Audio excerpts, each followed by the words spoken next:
Assalamualaikum warahmatullahi wabarakatuh. Ma'asyiral muslimin yang dimuliakan Allah Subhanahu wa taala, setiap umat ini diberikan fitnah, ujian dari Allah Subhanahu wa taala. Dan Nabi sallallahu alaihi wasallam bersabda, dan fitnahnya umatku, kata Nabi sallallahu alaihi wasallam, adalah harta.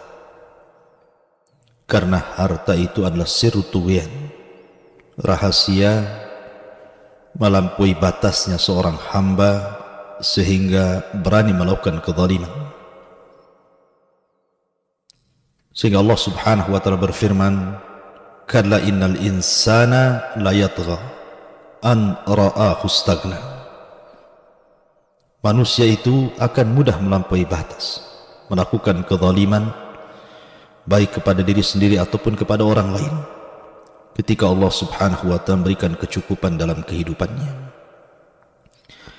Oleh karena itulah maka Nabi sallallahu alaihi wasallam bersabda, malun salih li rajulin salih.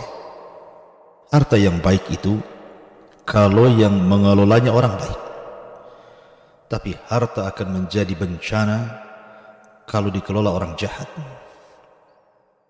Maka dalam kisah ini kita akan melihat bagaimana manusia bermuamalah dengan harta. Kisah Ashabul Jannah, nasib pemilik kebun, rahasia di balik suratul Qalam. Allah Subhanahu wa taala berfirman, inna balawnahum kama balawna ashabal jannati id aqsamu la yasrimunnaha musbihin wa la yastathnun fatafa 'alaiha ta'ifun min rabbika wa hum naimun. Allah Subhanahu wa taala berfirman, sungguh kami telah menguji mereka. Maksudnya mereka di sini orang-orang musyrik Mekah. Sebagaimana kami telah menguji pemilik kebun ketika mereka bersumpah pasti akan memetik hasilnya pada pagi hari, tetapi mereka tidak mengecualikan dengan mengucapkan insya Allah. Lalu kebun itu ditimpa bencana yang datang dari Tuhanmu ketika mereka sedang tertidur. Ma'asyiral muslimin yang dimuliakan Allah Azza wa Jalla, terjadi khilaf pendapat di antara para ulama di mana kisah ini terjadi.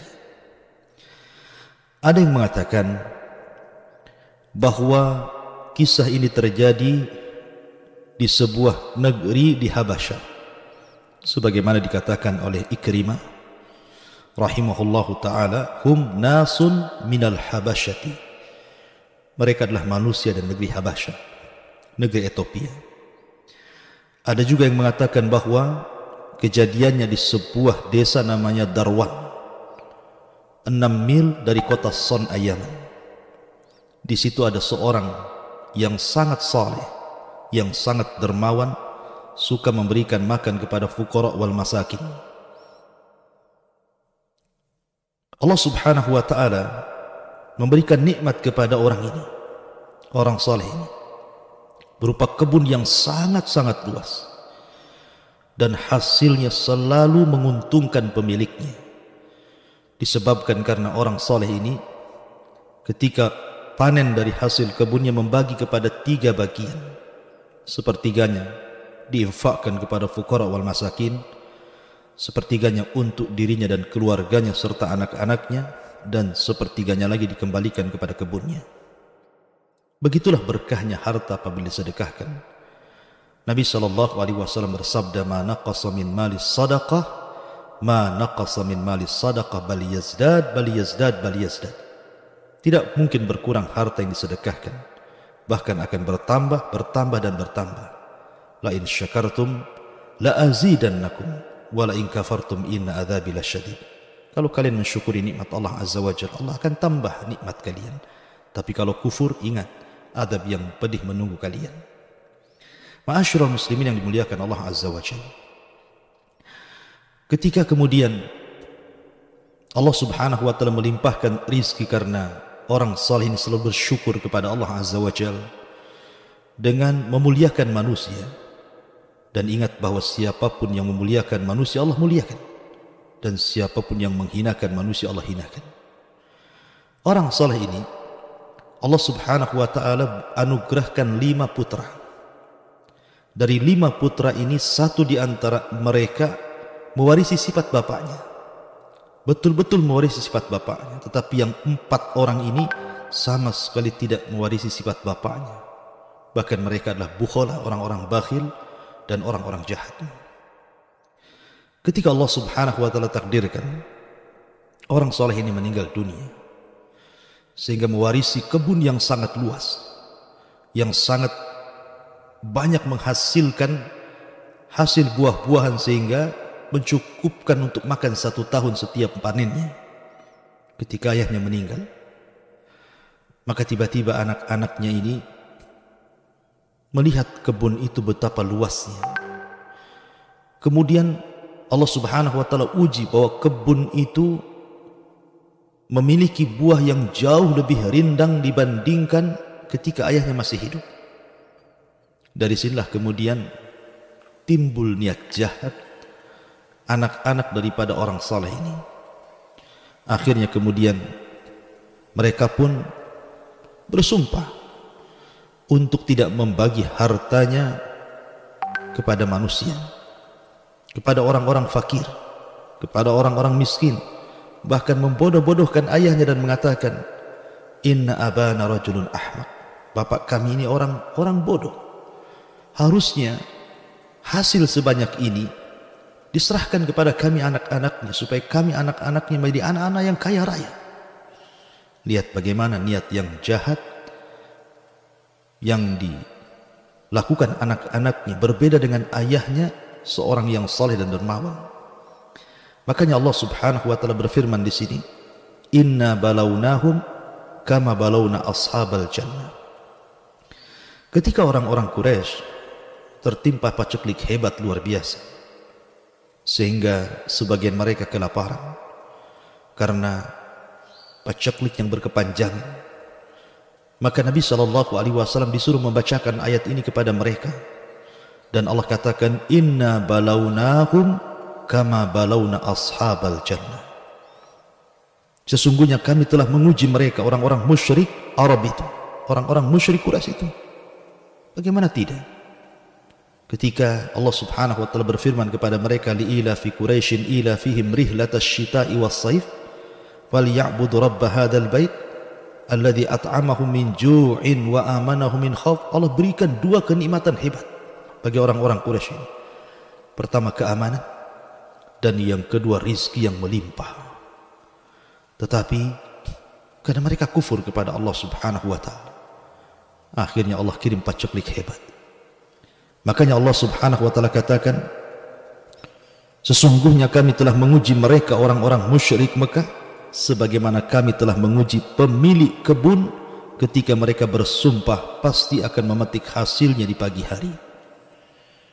Inna balawnahum kama balawna ashabal jannah idh aqsamu, ketika mereka bersumpah la yasrimunnaha musbihin, mereka pasti akan memetik hasil kebun yang melimpah ruah ini.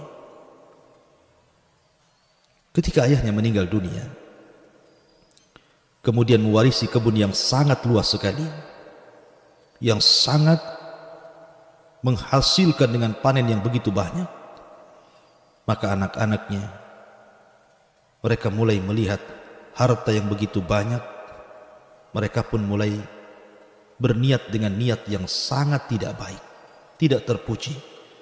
Mereka bersumpah tidak akan memberikan hasil yang akan dipanen mereka kepada orang-orang miskin, kepada fuqara wal masakin. Bahkan mereka digambarkan dalam Al-Quran wala yastathnun, saking semangatnya mereka hendak memetik hasilnya, kemudian bersumpah untuk tidak memberikan kepada fuqara wal masakin sebagai zakat dan sedekahnya. Wala yastathnun, mereka sama sekali tidak akan mengecualikan kepada fuqara wal masakin. Ada juga yang mentafsirkan wala yastathnun itu artinya mereka lupa mengucapkan insyaallah. Jadi ketika mereka hendak berangkat memetik hasilnya, lupa mengucapkan insyaallah karena niat jahat mereka. Apa yang terjadi? Allah subhanahu wa ta'ala firmankan, fatafa 'alaiha ta'ifum mir rabbika wa hum naimun. Lalu kebun itu ditimpa bencana yang datang dari Tuhanmu ketika mereka sedang tertidur. Subhanallah. Rata-rata azab Allah subhanahu wa ta'ala itu terkadang Allah kirim di waktu manusia sedang lalai. Afa aminu makrallah. Apakah mereka merasa aman dari makar Allah subhanahu wa ta'ala? An ya'tiyahum bayatan wa hum naimun. Ketika datang kepada mereka di malam hari mereka sedang tertidur? Ataukah datang kepada mereka di waktu duha mereka sedang bermain-main? Begitulah azab Allah subhanahu wa ta'ala. Rata-rata datang ketika lalainya manusia, dan umumnya di malam hari. Kita lihat di negeri kita saja, yang baru-baru ini terjadi musibah di Floresan. Saya mendengar cerita bahwa musibah itu datang di malam hari. Anda bisa bayangkan, batu-batu besar bisa menggelundung dari bukit-bukit dan gunung-gunung sehingga meratakan satu desa. Ratusan jiwa melayang, yang lainnya belum ditemukan.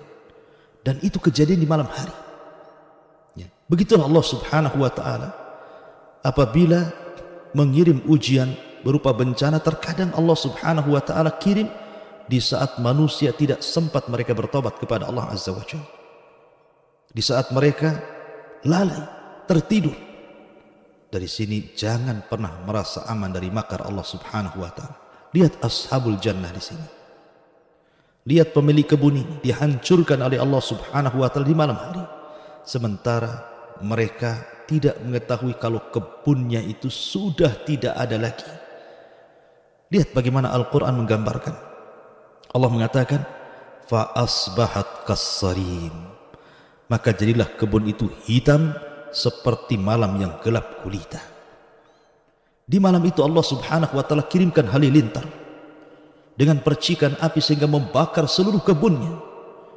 Sehingga di pagi hari mereka tidak tahu kalau kebunnya itu sudah menjadi gelap gulita, menjadi gosong karena terbakar api yang Allah kirimkan kepada kebunnya. Hilang hasilnya, bahkan pohon-pohonnya pun ikut mati karena terbakar. Fa asbahat kassarim fatanadaw musbihin. Lalu di pagi hari mereka saling memanggil. Mereka saling menemui saudara-saudara mereka. Ayo kita persiapan. Hari ini kita akan panen besar. Hari ini kita akan kaya. Hari ini kita akan memetik hasilnya. Kita akan kaya raya. Seolah-olah mereka mengatakan mereka tidak tahu kalau kebunnya sudah tidak ada lagi. Maka Allah subhanahu wa ta'ala katakan, Anighdu ala harthikum in kuntum sadikin. Pergilah pagi-pagi ke kebunmu jika kamu hendak memetik hasilnya. Fantalaku wahum yatakhafatun alla yadkhulannaha al-yawma 'alaikum miskin. Dan berangkatlah mereka pada pagi hari itu dengan niat hendak menghalangi orang-orang miskin, padahal mereka mampu untuk menolongnya. Subhanallah. Harta sebanyak itu, kalau seandainya mereka bagikan kepada fuqara wal masakin, tidak akan habis dimakan 1 tahun. Tapi karena niat yang jahat, kebakhilan yang tertanam di hati-hati mereka, mereka rakus dengan dunia, akhirnya mereka pun berniat untuk tidak menolong para fuqara wal masakin. Tidak sebagaimana ayah mereka semasa hidupnya, seorang yang saleh, yang selalu membagi sepertiga hartanya untuk fuqara wal masakin, sehingga Allah jaga kebunnya, Allah jaga hasilnya.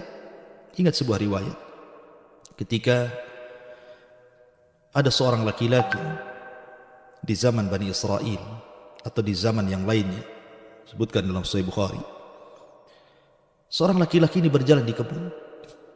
Tiba-tiba melihat ke langit ada awan hitam yang sedang berjalan. Subhanallah, di balik awan itu ada suara, Asqi hadiqata fulan, hujani kebunnya si fulan ibn fulan. Laki-laki yang berjalan di ladang ini kaget. Kenapa ada suara di balik awan hitam? Penasaranlah dia. Diikuti awan itu. Kemana perginya rupanya awan itu sampai terdiam di sebuah ladang yang entah berantas siapa pemiliknya. Tiba-tiba kemudian turun hujan dari awan hitam itu. Anehnya hujan ini hanya menghujani ladang sepetak itu saja, sementara kiri kanannya tidak dihujani. Penasaranlah anak muda ini, menunggu siapa pemiliknya. Sampai akhirnya datanglah pemiliknya. Kemudian ditanya, wahai fulan, nama kamu siapa? Maka pemilik kebun ini mengatakan, fulan ibn fulan. Terperanjatlah anak muda ini karena nama itu adalah nama yang disebut-sebut di balik awan itu. Persis seperti nama yang disebut-sebut di balik awan itu. Akhirnya dia pun penasaran bertanya, "Mada tasna ya fulan? Apa yang kau lakukan dengan kebunmu ini wahai fulan? Kenapa dari tadi aku melihat ada awan hitam, kemudian aku ikuti, tiba-tiba kemudian menghujani ladangmu saja sementara ladang orang lain tidak?" Maka orang ini mengatakan, "Aku tidak tahu. Aku hanya mengamalkan kalau seandainya ladangku panen, aku hanya membagi 3 ladang ini. Hasilnya aku berikan kepada sepertiganya kepada fuqara wal masakin, sepertiganya untuk diriku dan keluargaku, dan sepertiganya untuk modal untuk dikembalikan ke ladang." Lihat bagaimana Allah Subhanahu wa taala menggambarkan orang-orang yang bersedekah. Allah jadikan ladang berkah. Karena dia memuliakan fuqara wal masakin, maka Allah memuliakan dia arhamu min fil ardi.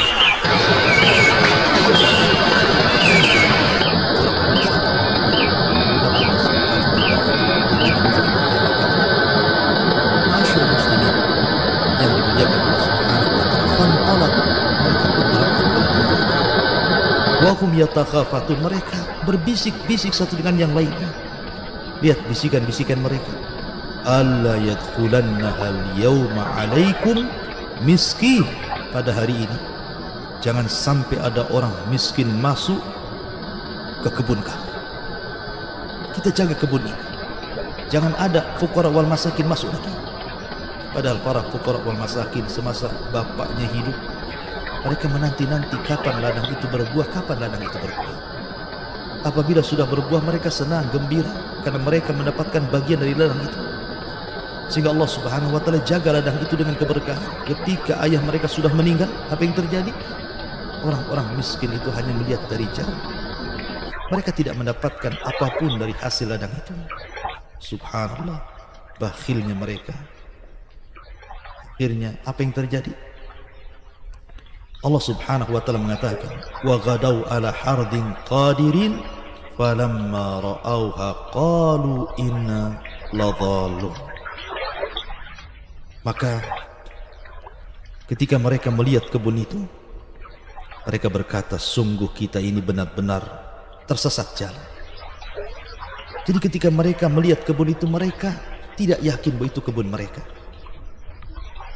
Karena kebun mereka itu siap panen. Pohon-pohon yang sangat hijau dengan buah-buahan yang ranum siap petik. Tiba-tiba kebun mereka menjadi gosong, hitam, seolah-olah habis terbakar dengan api. Tidak ada satupun tumbuhan yang hidup, tidak ada satupun buah yang bisa dipetik. Semua hancur berantakan karena Allah Subhanahu wa taala mengadab di malam hari. Sehingga mereka mengatakan, jangan-jangan ini bukan kebun kami, jangan-jangan kami nyasar garam, jangan-jangan kebun kami di sana di sini. Tapi setelah mereka berusaha untuk mengecek ke sana kemari, memang itu kebun. Allah Subhanahu wa taala hendak menguji mereka. Subhanallah. Lihat bagaimana niat buruk ini menjadikan rahasia datangnya adab Allah Subhanahu wa taala. Padahal baru niat, belum mereka lakukan. Tapi bagaimanapun niat yang jahat, Allah akan membalas dengan kejahatan. Al-jaza min jinsil amal. Pembalasan itu sesuai dengan amalannya. Kemudian Allah Subhanahu wa taala mengatakan, bal nahnu mahrumun. Bal nahnu mahrumun. Mereka mengatakan, bahkan kita tidak mungkin memperoleh apapun di kebun ini. Kita diharamkan untuk mengambilnya. Allah Subhanahu wa taala tampakkan azabnya kepada mereka. Kemudian Allah Subhanahu wa taala berfirman, qala awsatukum alam aqul lakum laula tusabbihun. Maka di antara 5 anak orang saleh ini, satu di antara mereka mewarisi sifat ayahnya. Dia baik, Dia selalu menasihati saudara-saudaranya untuk berinfak dan bersedekah. Sehingga ketika melihat kejadian seperti ini, berkatalah awsatuhum, orang yang berakal di antara mereka, orang yang bijak di antara mereka, bukankah aku telah mengatakan kepada kalian, mengapa kamu tidak bertasbih kepada Tuhan? Abdullah bin Abbas radhiyallahu anhu memberikan catatan. Maksud tasbih di sini seolah-olah dia mengatakan, bukankah sudah dikatakan sebelum kita berangkat ke ladang kita sholat dulu? Karena tasbih di sini artinya salat, mendekatkan diri kepada Allah Subhanahu wa taala. Ya, karena sholat itu sendiri dalam Al-Quran Allah katakan inna salata tanha 'anil fahsya'i wal munkar. Sholat itu bisa mencegah perbuatan keji dan munkar. Artinya kalau seandainya mereka sholat dulu, boleh jadi niat jahat itu bisa hilang. Tapi karena mereka tidak mendekatkan diri kepada Allah, hawa nafsu sudah menguasai mereka, mereka lupa diri. Seolah-olah mereka akan beruntung, tapi rupanya mereka malah beruntung tidak mendapatkan apa-apa. Ada juga yang mengatakan bahwa yang dimaksud tasbih di sini mengucapkan kalimat insya Allah, wala yastahnu. Mereka lupa mengucapkan insya Allah. Ingat bahwa kalimat insya Allah ini kalimat berkah. Siapapun yang mengucapkannya, wufik akan diberikan taufik. Jangankan kita, para Nabi dan Rasul, ketika mereka lupa mengucapkan insya Allah, apa yang terjadi? Allah uji mereka. Sekelas Nabi Musa alaihi salatu wassalam, kurang apa Nabi Musa itu? Seorang Nabi, seorang Rasul, ulul azmi. Bahkan dia Nabi pilihan dari Nabi-Nabi Bani Israel. Kalimullah. Dan dia juga salah satu Nabi yang ditemui Rasul dalam peristiwa Mi'raj. Ketika dia sedang berkhutbah, datang seorang laki-laki mengatakan, ya Musa, adakah orang yang lebih alim dari dirimu? Musa nampak sifat kemanusiaannya dan mengatakan tidak ada. Lupa dia mengucapkan insya Allah. Harusnya dia mengatakan insya Allah tidak ada. Sebenarnya kalimat Nabi Allah Musa ini tidak salah. Karena memang di zaman itu tidak ada orang yang lebih alim melebihi Nabi Musa alaihi salatu wassalam. Hatta Harun sekalipun, saudaranya. Tetapi ketika Allah Subhanahu wa ta'ala melihat Nabi Musa tidak menggantungkan kepada masyiahnya, kehendaknya, maka Allah pun kemudian menguji Musa dan mengatakan ada orang yang memiliki pengetahuan yang engkau tidak punya. Akhirnya Allah Subhanahu wa ta'ala menguji Musa untuk mencari orang itu tanpa alamat yang jelas. Alamatnya hanya temui orang itu di pertemuan dua lautan.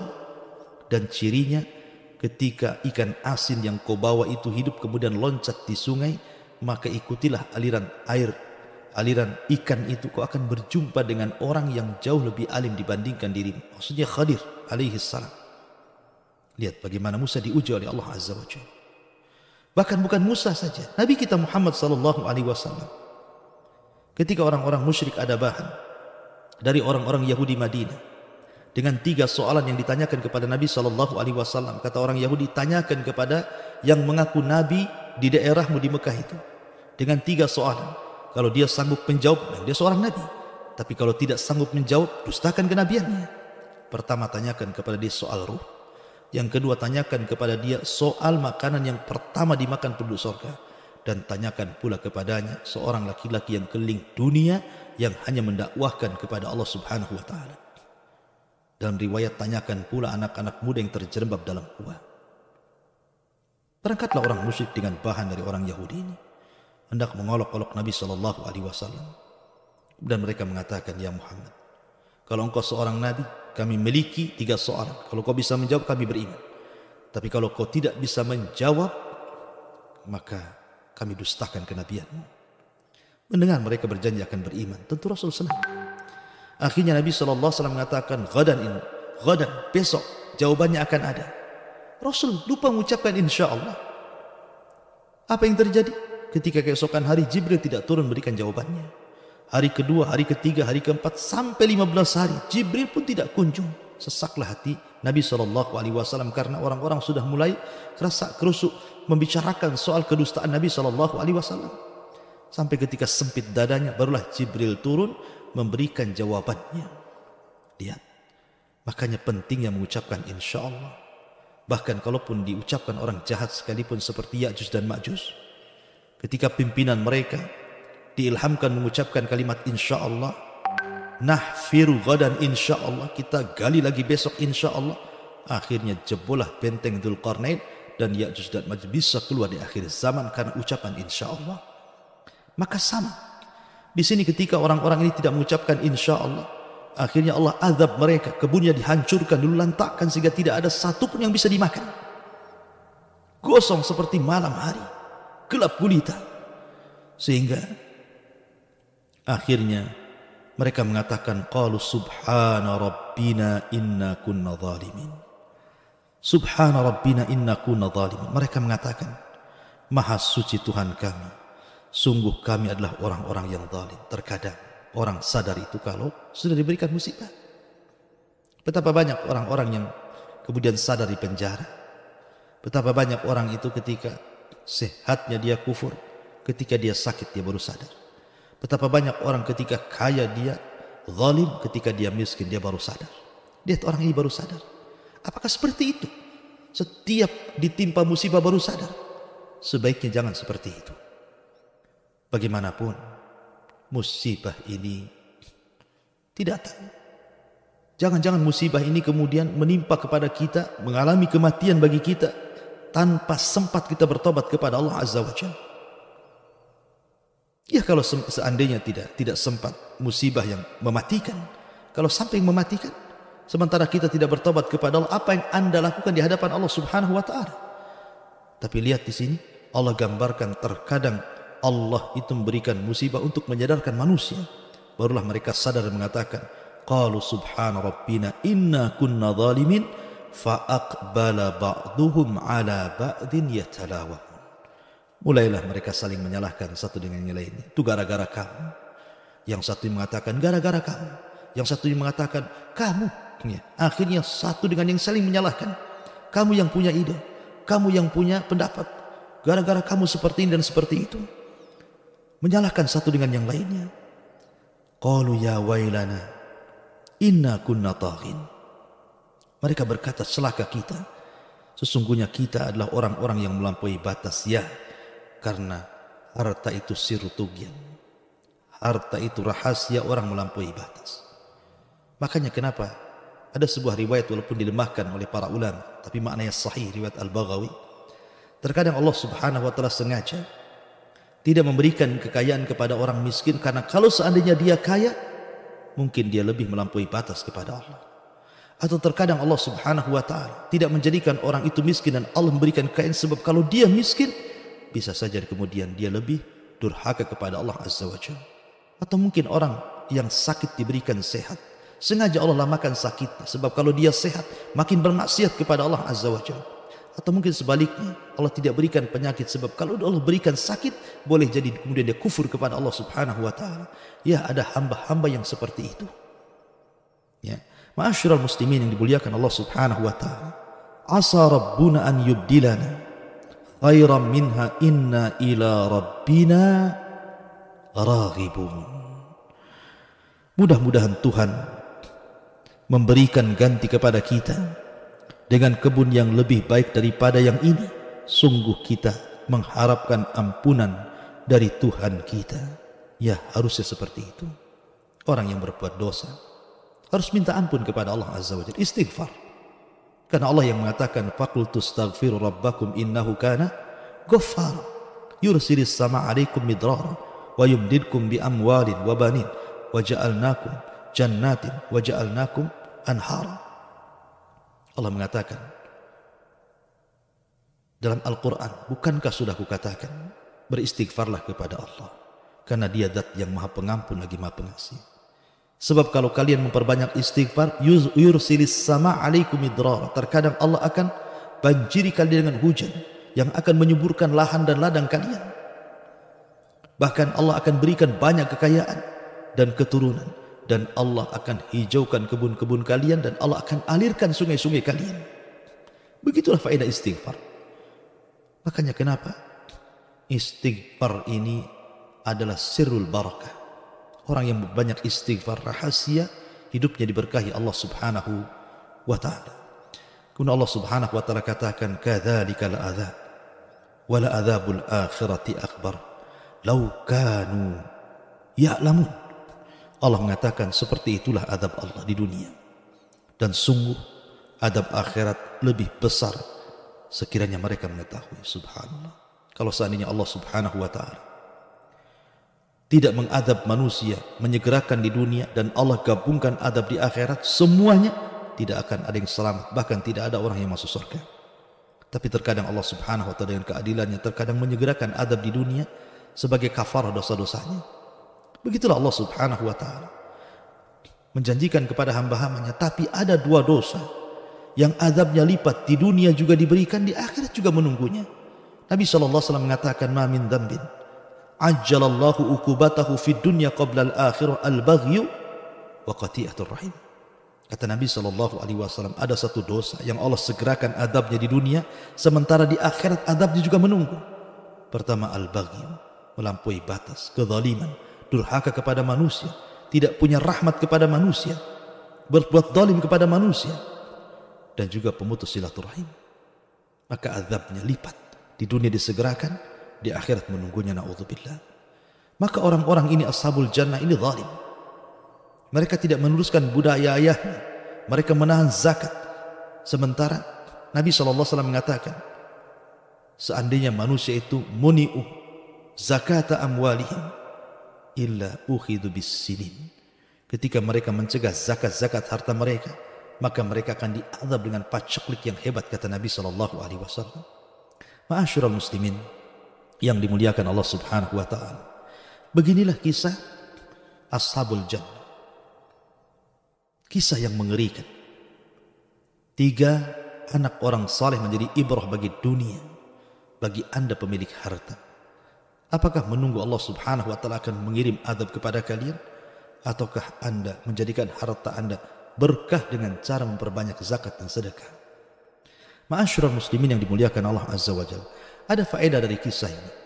Yang pertama, tentang bahayanya niat jahat. Jangan pernah memiliki niat jahat, karena niat jahat itu adalah rahasia turunnya azab Allah subhanahu wa ta'ala. Lihat kisah ini. Ketika 5 orang ini, atau 4 orang yang satunya orang yang berakal ini, niat jahat untuk tidak memberikan sebagian harta mereka kepada fuqara wal masakin, padahal sudah budaya bapak-bapak mereka seperti itu. Niat jahat mereka, al jaza'u min jinsil amal, bahwa balasan itu disesuaikan dengan pekerjaannya. Ketika ada niat jahat, Allah balas dengan kejahatan. Yang kedua, terkadang Allah subhanahu wa ta'ala membiarkan manusia dalam kondisi seperti itu. Mungkin dia kaya, kalau difakirkan dia makin kufur. Mungkin dia fakir, kalau dikayakan dia kufur. Mungkin dia sakit, kalau disehatkan dia kufur. Mungkin dia sehat, kalau disakitkan dia kufur. Ya, terkadang manusia seperti itu. Ada orang-orang tertentu yang Allah subhanahu wa ta'ala biarkan dia kaya, biarkan dia miskin, biarkan dia sakit, biarkan dia sehat. Sebab kalau seandainya Allah berikan nikmat lebih, mereka akan kufur. Yang ketiga, bahwa siapapun yang bersedekah, ingat Al-Quran sudah mengatakan bahwa sedekah itu akan berkah dan bertambah. Nabi SAW yang mengatakan, bal yazdad, bahkan akan bertambah dan bertambah dan bertambah. Jangan seperti paradigma sekuler yang kalau seandainya kita infak 1 juta, hilang 1 juta dalam dompet. Tapi gunakan paradigma Al-Quran yang kalau anda sedekah 1 juta akan dilipat gandakan 700 kali lipat. Dan yakinlah janji Allah subhanahu wa ta'ala, innallaha ghaniyun hamid, Allah itu zat yang paling kaya. Kalaupun satu dunia ini meminta kepada Allah, kemudian Allah subhanahu wa ta'ala berikan setiap permintaannya, itu hanya seperti setetes yang ada di ujung jarum yang dicelupkan di tengah lautan. Kekayaan Allah itu selaut, sementara yang diberikan kepada seluruh manusia hanya setetes dalam ujung jarum saja. Karena Allah itu kaya raya, ya. Maka yakin dengan janji Allah subhanahu wa ta'ala. Kemudian yang keempat, bahwa balasan itu sesuai dengan amalannya. Barang siapa yang menuai kebaikan, barang siapa yang menanam kebaikan, maka dia akan menuai kebaikan. Barang siapa yang menanam keburukan, maka dia akan menuai keburukan. Wa man ya'mal mithqala dzarratin khairan yara wa man ya'mal mithqala dzarratin syarran yara. Siapapun yang beramal kebaikan walaupun sebiji zarah tetap ada balasannya. siapapun yang beramal keburukan walaupun sebiji zarah tetap ada balasannya. Oleh karena itulah maka rajin-rajinlah berbuat kebaikan supaya Anda akan menuai kebaikan. Dan ingat, sudah banyak kejadian-kejadian di masyarakat. Orang-orang yang sukses karena mereka rajin bersedekah. Dan orang-orang yang gulung tikar karena mereka bakhil, tidak mau bersedekah. Lihat dalam Al-Quran. Lihat kisah Qarun dan Sulaiman. Qarun dulunya orang ahli ibadah. Seorang tarannum Taurat terbaik, bahkan suaranya indah, dicintai manusia.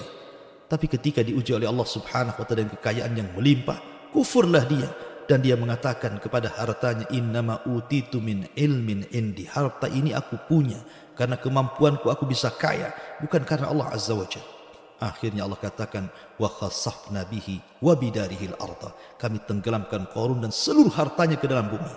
Tapi lihat Sulaiman, Allah berikan kekayaan dan Allah kekalkan kekayaannya karena dia mengucapkan, hadza min fadli rabbi. Ini semua karunia Allah yang Allah berikan kepadaku. Allah sengaja mengujiku untuk aku kufur ataukah aku syukur.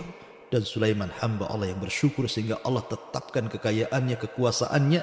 Karena itu berkah daripada syukurnya Sulaiman atas harta yang Allah anugerahkan kepada dia. La in syakartum la azidannakum wa la in kafartum inna adzabi lasyadid. Kemudian yang terakhir, lihat kisah Ashabul Jannah ini. Bagaimana Allah Subhanahu wa ta'ala mengadab ketika mereka sedang tidur, lalai. Maka dari sini jangan pernah merasa aman dari makar Allah. Karena orang yang merasa aman dari makar Allah itu hanya orang-orang zalim. Maka berlindunglah kepada Allah Azza wa Jalla. Minta perlindungan kepada Allah. Agar harta kita diberkahi, anak-anak kita diberkahi, keluarga kita diberkahi dengan cara apa? Syukuri semuanya. Kalau itu berkaitan dengan harta, belanjakan di jalan Allah. Sedekahkan sebagian harta kita kepada fuqara wal masakin. Sedekahkan harta kita untuk pembangunan masjid, pembangunan sekolah, pembangunan pesantren, yayasan dakwah, radio dan begitu seterusnya yang kemudian mengacu pada dakwah ilallah azza wa jalla. Karena itu rahasia keberkahan dari harta kita. Wallahu a'lam bishawab.